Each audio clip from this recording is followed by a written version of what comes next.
He's a lumberjack and he's okay. He kills all night and he works all day. Yep, there's the face, the icy glare from a ruddy-bearded mug that sent fans straight to Angertown. Population, why the f*** is he in the woods? If you've never watched Showtime's sinister series, Dexter, you probably just know it as that show about a serial killer who kills serial killers. Oh, and also that it ended so damn poorly that fans wanted to dump the entire series into the tepid tides off the coast of Miami. With Showtime announcing that Dexter is coming back as a 10-episode limited series in what can only be seen as an attempt to give us a better ending, let's take a look at what went so horribly wrong with the original finale. My name is Dexter. Dexter Morgan. I don't know what made me the way I am, but whatever it was left a hollow place inside.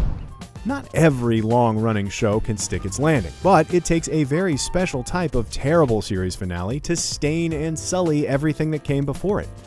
To be so gobnobbly dreadful that it's all anyone can talk about anymore when discussing the series.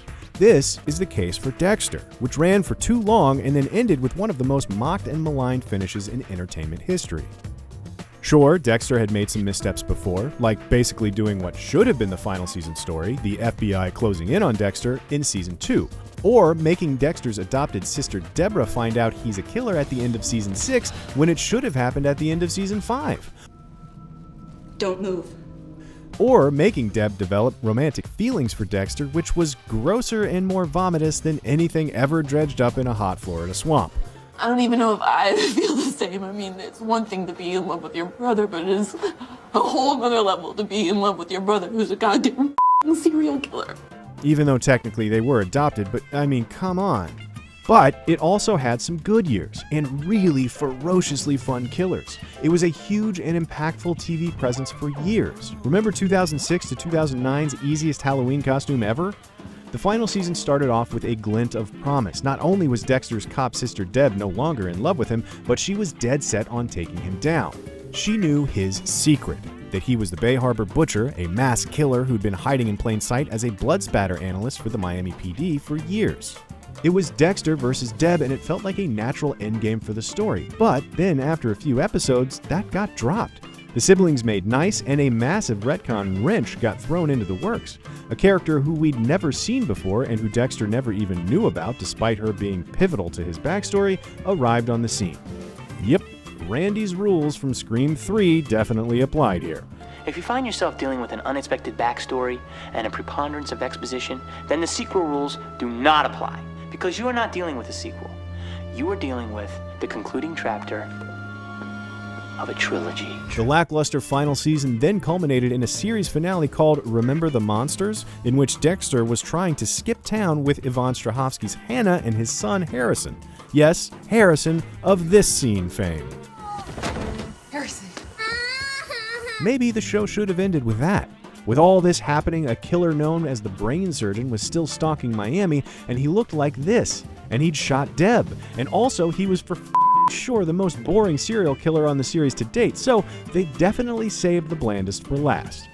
Which is whatever the opposite of storytelling 101 is. I don't know. Boring telling 202? Never mind, we'll edit that out. We can edit that out, right? Dexter visits Deb in the hospital. She's fine. She's been wounded many times before in the show and bounced back, so there was absolutely no reason to think that the show's best character would, unceremoniously die off screen. That would be insane. Human beings were writing this episode, right? Not like a drawer full of condiment packets or the rusted over animatronics from an abandoned amusement park. Anyhow, Deb takes a turn for the worse and suffers a stroke during surgery, leaving her brain dead.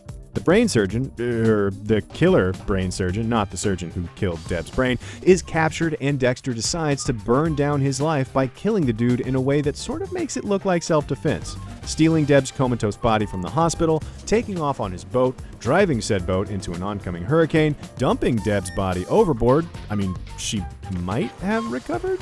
And then banishing himself to the outer reaches of the Yukon where he could, still chop things up with a sharp implement whenever he felt like it. The famous your main character just says, "Check please," from life and just sits around feeling bad ending, mixed with a sprinkle of, "Oh yeah, Hannah, please take care of Harrison forever, okay, bye." And it was atrocious.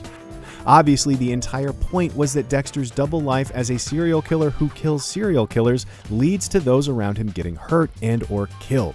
It was the entire crux of the series, as was, well, Dexter never actually learning that lesson. One big reason the series was wrapped up the way it did was because Showtime would not allow the writers to kill off Dexter. It was the hardest of nopes. He was too valuable an IP to erase. They had spin-off plans, so the most form-fitting conclusion for the entire show, which would have been Dexter dying in some thematically appropriate way, was totally off the table. Instead, they had to kill off Deb in the dumbest manner possible while transforming Dexter into a mopey quitter who decides to fake his own death rather than take any true accountability. Here's hoping the upcoming limited series can work to undo some of this in any way. Literally, we'll take anything better. Send Dexter to space, it, or into the multiverse, maybe with some musical numbers and a wisecracking alien slug as a sidekick. Let us know what you're hoping for from the new Dexter, and as always, subscribe to IGN wherever you like to watch.